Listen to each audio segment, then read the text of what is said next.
Welcome to Going the Extra Mile, a podcast brought to you by Newleaf Training and Development. Each edition is sure to lift your spirit and encourage you in today's working world. Enjoy. I have no mother-in-law jokes. I just simply don't. Why? Well, you see, I love my mother-in-law. I've only ever had one, and I only plan to have one. She's the same one I've had now for nearly 31 years, and I not only love my mother-in-law, but also deeply admire her. See, love and admiration can actually be two different concepts, but Josie, the name of my mother-in-law, receives both accolades from me. Although now long retired, I believe many of today's working women can still learn a lot from Josie. As a wife of 55 years, her and my late father-in-law raised three children, Simon, Richard, and their little sister, Gaynor, who became my wife. All three of her children have themselves made significant contributions to the world of commerce, let alone demonstrated themselves to be sterling spouses and intentional parents. While the children were young, Josie worked part-time to help with the household income. Her priority was always her parenting, but where there was an opportunity to carve out some time to earn a little extra something to help build the family budget, she would, and she worked. From hairdressing the neighbours to helping out at the local bridge club, she did what she could when she could. As the children grew into adults themselves, Josie went to work part-time for a store that no longer exists, a place where people used to actually take photographic film to be produced and printed. If you remember those, you're at least as old as I am. The regional management apparently saw her potential and offered her a full-time position, which she accepted. She had a lot more time on her hands.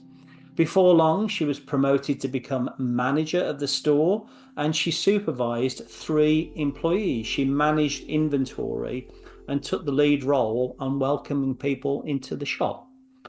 These tasks were actually second nature to her as a wife, mother, neighbor, and friend. Why? Well, Josie knew how to welcome people into her home, so she did the same in the store. Josie knew that each of her children were different, and so she supervised each of her employees differently. Josie knew how to manage a pantry, and so she had no problem at all with inventory.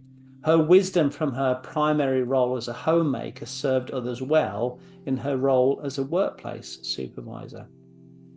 If you're a person of faith, I firmly believe that Josie would fit the profile almost perfectly of the woman mentioned in Proverbs 31.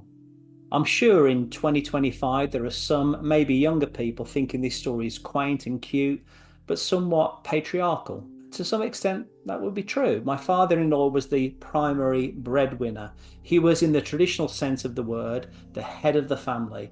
But like the old saying goes, make no mistake, Josie was indeed the neck. They were a team together and they were an economic unit, but first and foremost, a loving, caring, and fun family to be in and be around. So much of who we are and how we are at work comes from who we are and how we are at home. One of my mottos has always been happy at home, happy at work.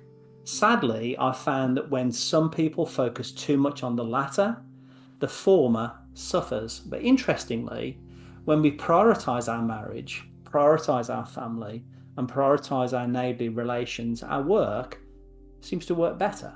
It's almost as if effective workplace performance and workplace relations are just the fruit that falls from the tree when we sow the seed and till the soil at our own home first. It's like an inside-out approach. So that's why I have no mother-in-law jokes, and I hope Josie is just as much of an inspiration and a role model to you as I know she's been to me and my wife, her daughter, Gaynor. I hope you found that short story useful, and if you did, feel free to rate, review, and share this podcast.